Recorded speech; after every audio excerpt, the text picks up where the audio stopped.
Hi, you're watching Reddit Confessions. Real stories, real regret, no filters. Now, let me tell you how a single letter sitting on my kitchen counter shattered everything I thought was real. No noise, no confrontation, just silence, and then a goodbye I wasn't even supposed to read. Let me be clear, I wasn't snooping. I didn't dig through her bag, hack her phone, or follow her to some seedy motel. All I did was walk into my own home and find an envelope with my name on it. But it wasn't from her. It was from him. The man she swore was just a friend. The man she introduced at brunch with zero shame. The man who once helped me carry a broken dresser up 3 flights of stairs while calling me bro. He wasn't my brother. He wasn't my friend. He wasn't even my enemy. Not yet. But when I opened that envelope, he became the only person in my life honest enough to say what she never did. I'm sorry. You deserve to know the truth. She's been with me for the past 5 months. Not just physically, emotionally. Fully. Completely. I begged her to come clean, but she wouldn't. I can't keep doing this. I'm stepping away. But I needed you to hear it from someone who actually respects you. That was the first paragraph. And then came the sentence that keeps playing on loop inside my skull, like some cruel background music. I know she cries in the shower, so you won't hear her say your name like it's a regret. Not a mistake. Not a lapse. A regret. Now pause with me for a second, because I need to make something clear to anyone still watching this. I'm not some brave survivor sharing how I overcame betrayal and found myself after the storm. No, I'm Colby Merrick, and I didn't overcome anything. I froze. When I read that letter, I stood in the middle of my kitchen holding it like it was a grenade I was too scared to throw. My legs didn't move. My lips wouldn't work. I didn't scream. I didn't collapse. I just existed in this numb, echoing panic. She came home an hour later, hair still damp from the gym, a smoothie in one hand, AirPods in. She kissed me on the cheek like she hadn't just detonated our entire marriage behind my back. She didn't know I knew. She didn't know I had read his truth. And I didn't tell her. Why? Because I wasn't ready to hear hers. That night, she crawled into bed beside me, whispering something about being tired from Pilates. I laid there wide awake, staring at the ceiling, imagining her and Seth. Yes. That's his name.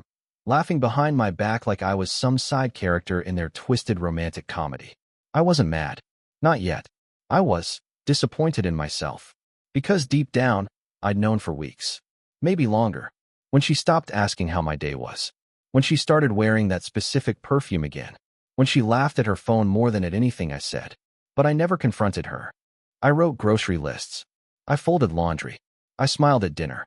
Because if I ignored the truth, maybe it wouldn't be real. Spoiler alert, it was real. It just took his words to make me face it. And what happened after I read that letter? Well, let's just say the version of me that existed before isn't the one who woke up the next morning. The next morning felt like pretending to breathe underwater. I watched her pour cereal like it was just another Thursday. She sat at the table in her oversized sweater, scrolling through her phone, legs tucked under her like she hadn't wrecked me with every silent secret. She asked if I wanted toast. I nodded. That was it. That was the extent of our morning exchange. The same woman who used to tackle me on the couch because I made her laugh so hard, now barely looked me in the eyes. But the worst part? I still made her coffee. I still used almond milk like she liked. I still added cinnamon. I still handed it to her with 2 hands and a smile I had to staple to my face. I even asked how her sleep was. And when she said, fine, I said, good. As if I hadn't spent the night gripping the side of the bed, reading that letter over and over until the words blurred. It wasn't that I didn't want to confront her. It was that I didn't know how. What do you even say to someone who's already decided you're a placeholder? At lunch, I didn't eat. I sat in my car behind my office building, the letter folded in my glove box like a live wire. I thought about calling her. I thought about calling him. I even typed out a message to my sister, just to say something out loud. But I deleted it. I didn't want pity. I didn't want advice. I wanted to believe this was still salvageable. That if I said the right words, she'd snap out of whatever fantasy she was living in and come back to us. I went back home early again. Not to surprise her. Just to sit in the silence before she got there and decide whether I was still a husband or just a ghost with a title. She came home wearing lipstick. She never wore lipstick to work. It wasn't even smudged. It was perfect. That kind of perfect that isn't for you. I asked, big meeting today? She hesitated, half a second. Not long enough for someone else to notice. But I caught it. Oh yeah? Presentation for the new client. She changed into pajamas too fast. She threw her blouse into the laundry bin like it had something to hide. Then she curled up on the couch and asked if I wanted to watch a movie. A movie. As if we could just fast forward through this part of our lives and pretend we were still Colby and Noelle again. I said sure. We watched something mindless. I don't remember the title. I just remember she didn't touch me once. Not my hand. Not my leg. Not even the casual shoulder brush that used to mean, I'm here. Later that night, I got up to pee. When I came back to bed, she was still awake, facing the wall. Her breathing wasn't even. She was pretending. Just like me. I almost whispered, I know. The words were right there, sitting in my throat like a scream with no volume. But I swallowed them. I needed proof. Something real. Something undeniable.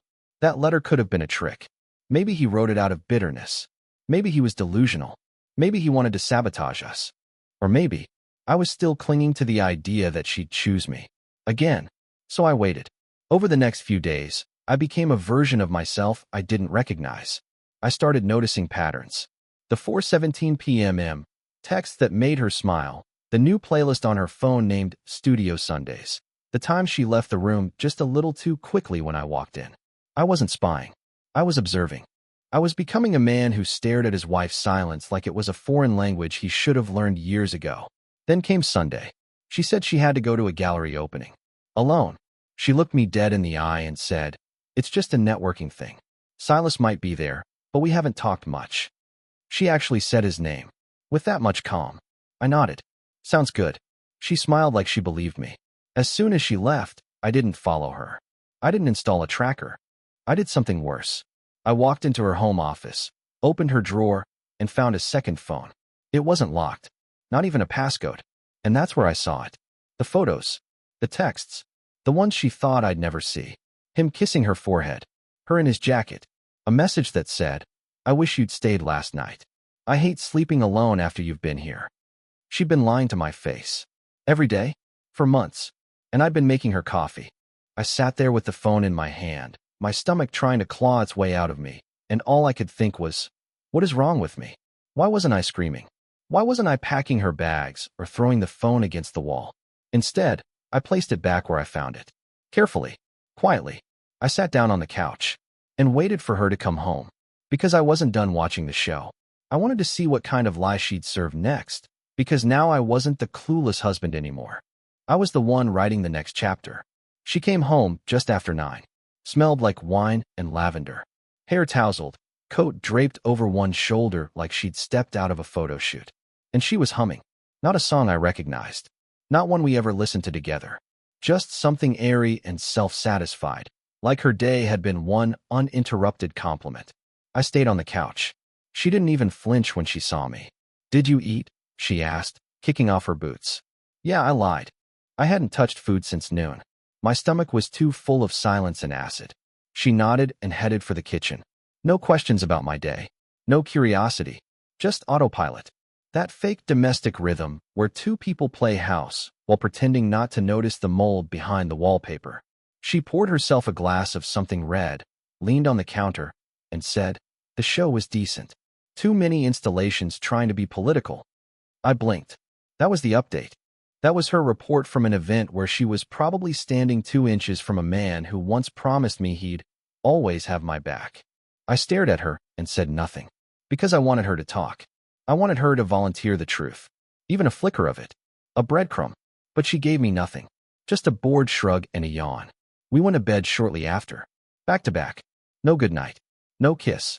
She fell asleep quickly, or pretended to. I watched the ceiling again, thinking about the photos I saw. The text messages. The second phone that still sat silently in her drawer like a bomb with no timer. At 2:43 a.m., I got up. Quietly. Walked into her office, opened that drawer again, and took the phone. There was a new message. Still thinking about your hand on my neck. You don't know what you do to me. My throat closed. My lungs forgot how to function. I sat down in her chair and read that text 5 times. Then I did something I hate to admit. I opened the camera roll again. More pictures. Some old, some new. Her on a picnic blanket with him. Her leaning against a wall I didn't recognize. Her wearing my sweatshirt while straddling someone who was not me. His hand was visible. His watch. His tattoo. His grin. Like he won something. Noel had taken my clothes, my home, my name, and gave it all to a man who made statues out of trash. And I was the one deleting expired coupons from our shared email. I put the phone back before the sun rose. Got back into bed. Didn't sleep. Just laid there, blinking through the darkness, wondering how many more lies she'd come up with in the morning. Would she tell me she had a client call? A brunch with her friend Karina? Another gallery? I wasn't going to ask. Not anymore.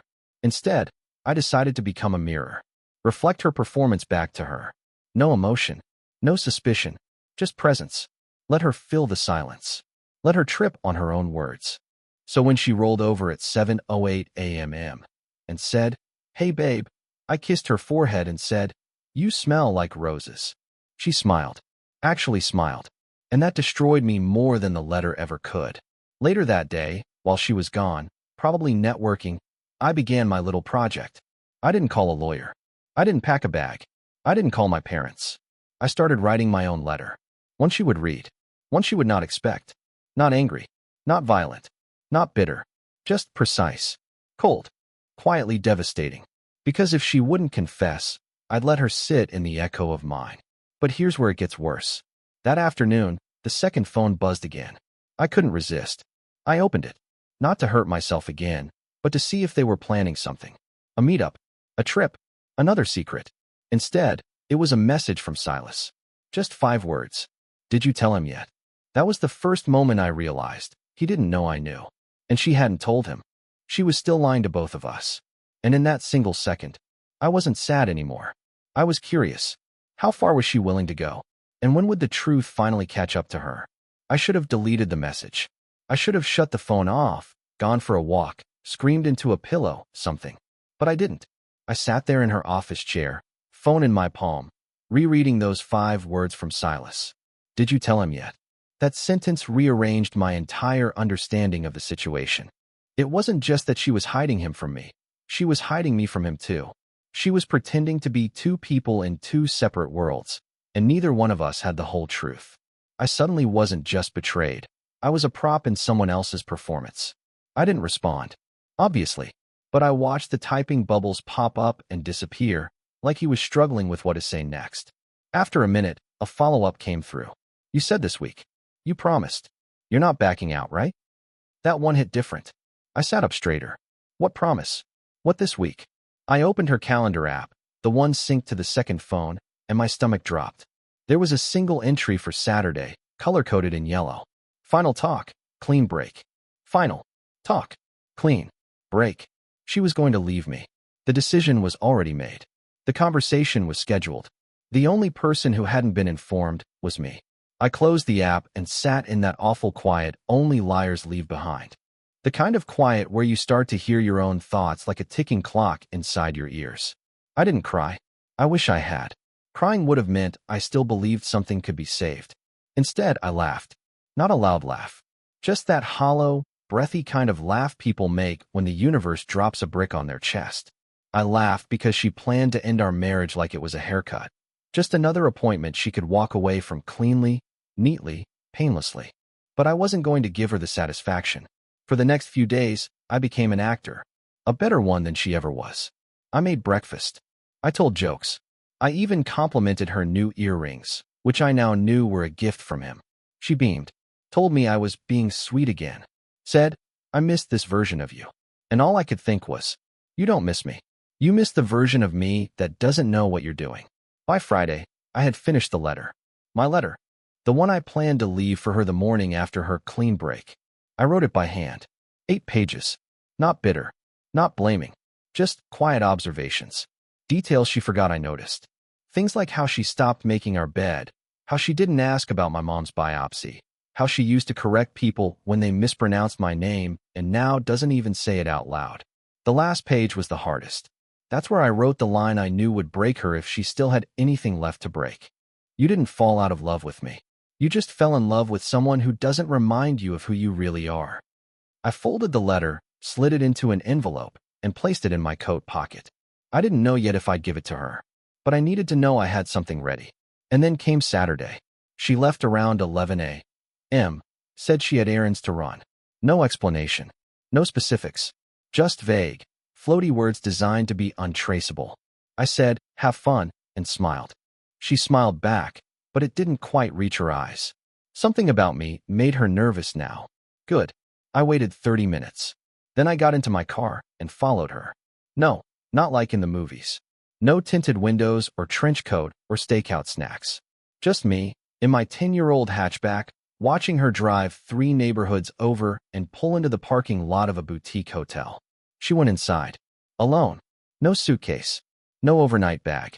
Just her purse and that air of confident finality. I didn't go in. I didn't want to see it. I waited outside. For 3 hours. I watched Silas arrive 30 minutes after she did. I watched him pause at the entrance, take a breath, and walk inside like he was about to claim a prize. I watched their silhouettes meet through the frosted glass of the lobby, then disappear into the elevator. And that's when something unexpected happened. I wasn't angry. I wasn't broken. I was done. Whatever part of me was still holding on. It let go right there, in a parking lot with an empty passenger seat beside me and a copy of my own goodbye letter burning a hole in my coat. When I got home, I lit a candle, made tea, and left my ring on her pillow. She'd know exactly what it meant. But the real surprise? I didn't leave the letter. Not yet, because I had just realized something very important. She wasn't the only one who could disappear without saying goodbye. When she walked through the door that evening, everything about her screamed control. Her hair was pulled back tighter than usual. Her makeup was flawless. Her phone stayed buried in her purse the entire time. She didn't even look at me right away. Just kicked off her shoes and said, "God, the traffic was insane." Traffic. She was with him for hours, and the only thing she offered was a comment about traffic. I didn't say anything. I was sitting on the floor, organizing a drawer we hadn't opened in years, full of old remotes, dead batteries, coupons from places that no longer exist. I needed to be doing something pointless, something no version of us had ever done together. I think I wanted to claim that drawer as mine, some corner of the house untouched by her betrayal. She asked what I was doing. I told her I couldn't find the remote for the soundbar. We don't even have a soundbar. She didn't question it. That night, we went through our typical routine like strangers wearing masks of our former selves. She watched TV on her tablet with headphones in. I pretended to read. She laughed at something, not too loud, but loud enough to make sure I knew she could still feel joy. I glanced at her once, just once, and saw it. That brief flicker in her jaw, the tell she always had when she was holding back something. She wasn't going to say anything. Not about Silas. Not about the hotel. Not about the clean break that clearly wasn't going to happen. She had gone there to leave me. I was sure of that. But something changed. Either she couldn't go through with it, or he couldn't. I wanted to ask. I really did. But there was something deeply humiliating about being the one begging for scraps of a story that should have never existed in the first place. So I did what I always did, nothing. Until the middle of the night. I woke up to movement. Soft. Deliberate. I stayed still, pretending to sleep. I could hear her breathing change as she crept toward the bedroom door with her phone pressed against her thigh. She stepped out, closed the door behind her. I waited 5 minutes. Then I followed. She was in the hallway, crouched by the laundry room, speaking in the lowest whisper I'd ever heard her use. I couldn't hear the words. Just the name. Silas. And then something that snapped the last thread I had left. She said, "He doesn't suspect a thing. Not he knows. Not we need to talk. Not even it's complicated. Just that. Cold. Precise. Calculated." I backed away before she saw me, slipped into the guest room, and sat on the edge of the bed like it was the only place in the house that hadn't lied to me. I don't remember how long I sat there. Could have been minutes. Could have been hours.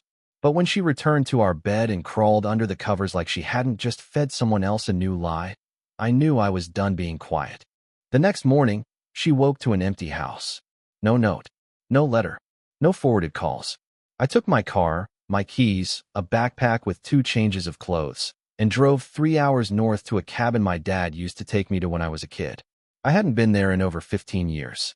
The porch was sagging, the roof had a leak, and the entire place smelled like forgotten wood, but it was real, and mine, and silent in a way that didn't lie. There's something strange about leaving without a word. It doesn't feel triumphant. It doesn't feel powerful. It feels like you've erased yourself just enough to see what they'll do when you're gone. I didn't check my phone for 2 days. When I finally turned it on, I had 14 missed calls, 6 voicemails, dozens of texts, all from her. But what caught me off guard was the message from Silas. I told you this would happen. You should have been honest. That confused me. Was he texting me? Or her? Had she finally told him the truth? Or another version of it? I didn't respond. Not to him. Not to her. Instead, I opened my email and saw something that nearly knocked the wind out of me. She had sent me a file, a document, titled, My Side of the Story.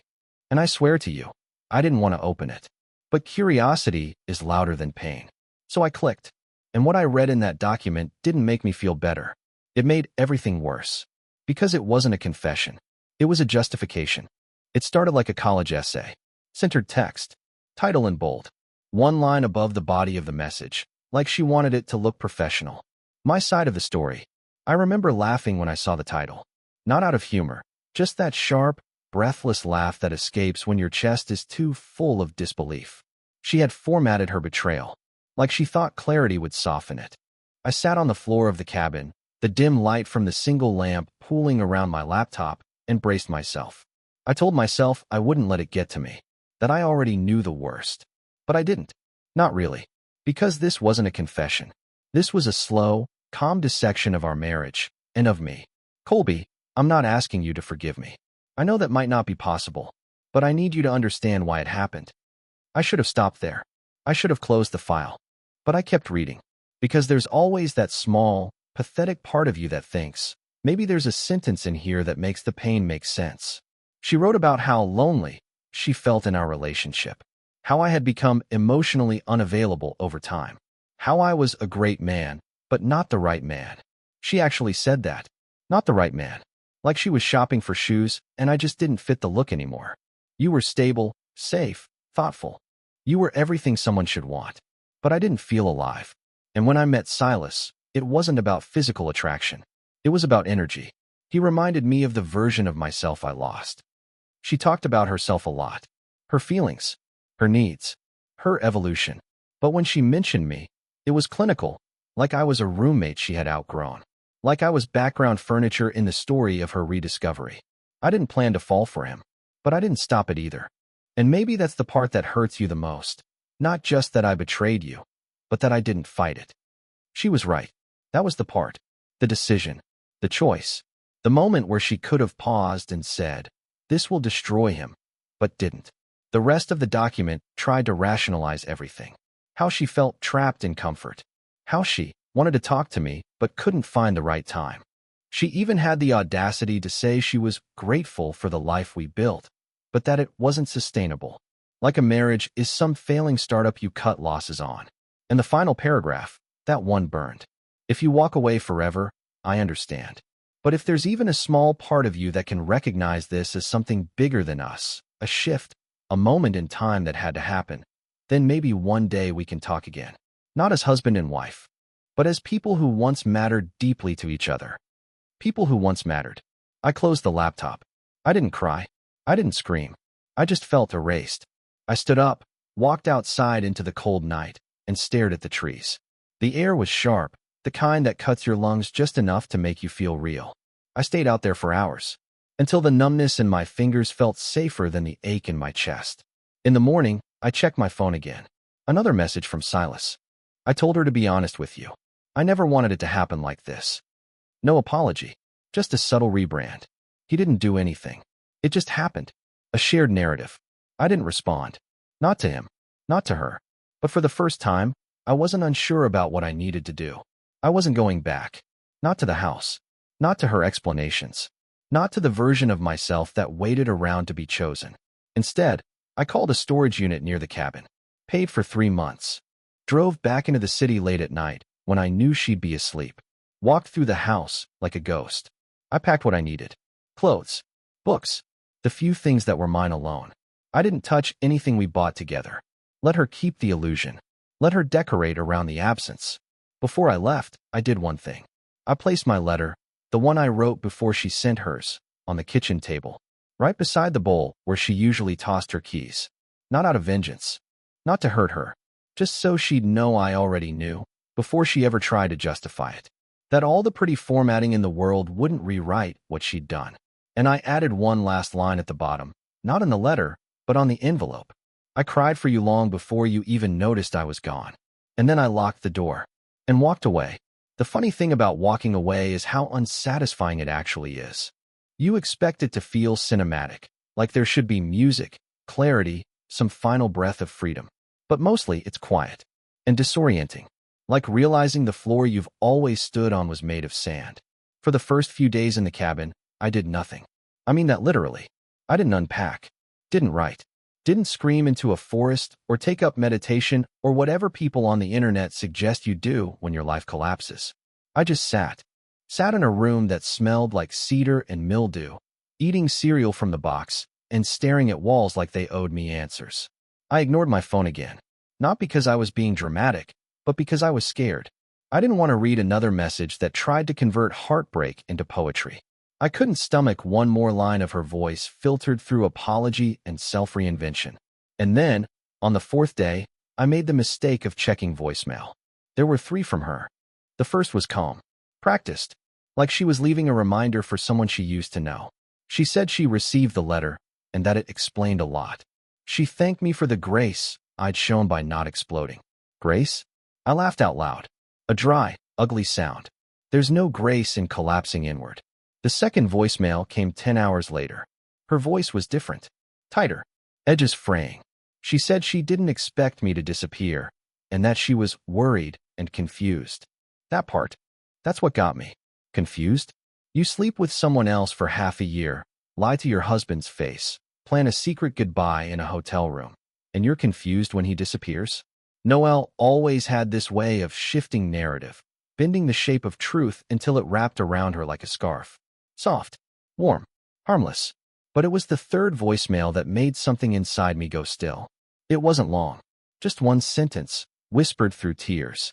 Colby, I don't know who I am without you. That was the moment I realized she hadn't expected me to leave. Not really. In her head, I was the safe place. The fallback. The one she could lose and still circle back to when the fantasy cracked. She thought I would endure. And the saddest part? So did I. I sat with that voicemail playing on loop until the battery died. I didn't cry. I didn't respond. But I didn't sleep that night either. Because for the first time, I wasn't hurting over what she did.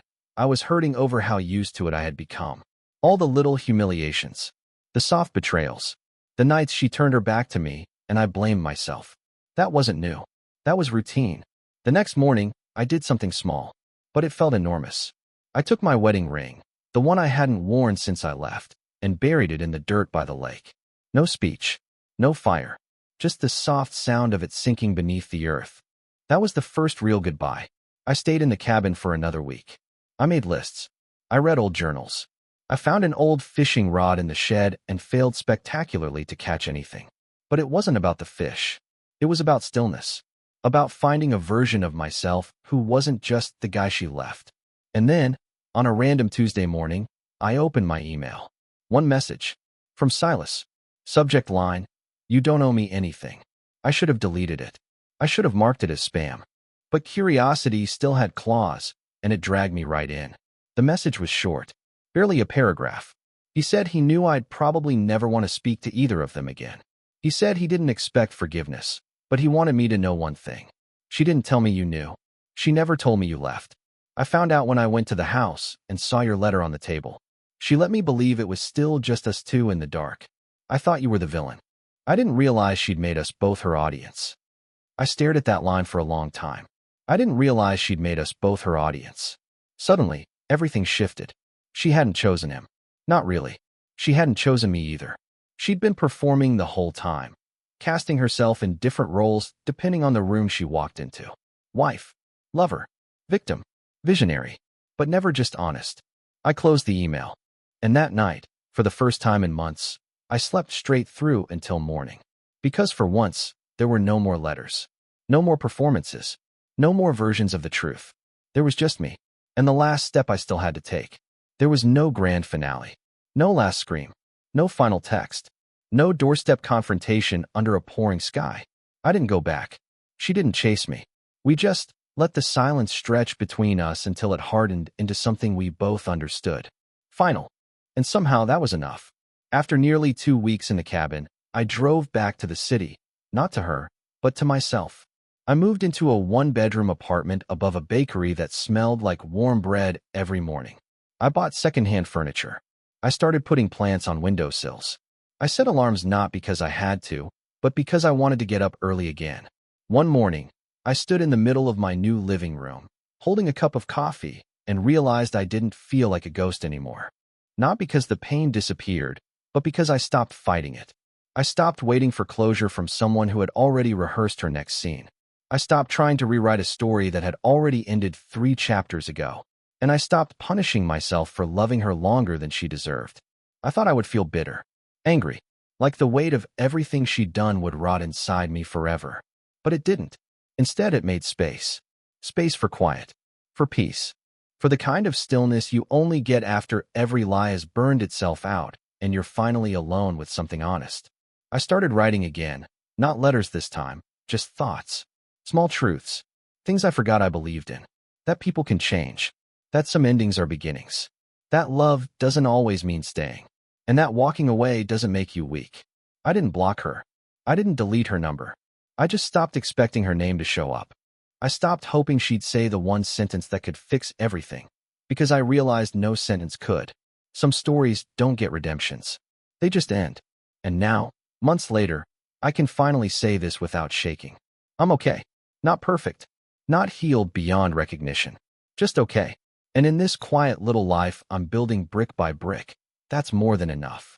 To anyone listening who's ever been left behind, lied to, or used as someone else's placeholder, you're not alone. And more importantly, you're not broken. You're just between chapters. Before you go, tell us in the comments, have you ever experienced something in your life that started as heartbreak, but ended as peace? We'd love to hear your story. And if this one stayed with you, subscribe to stay connected. You're watching Reddit Confessions, where every story is true, every voice matters, and every ending is a beginning.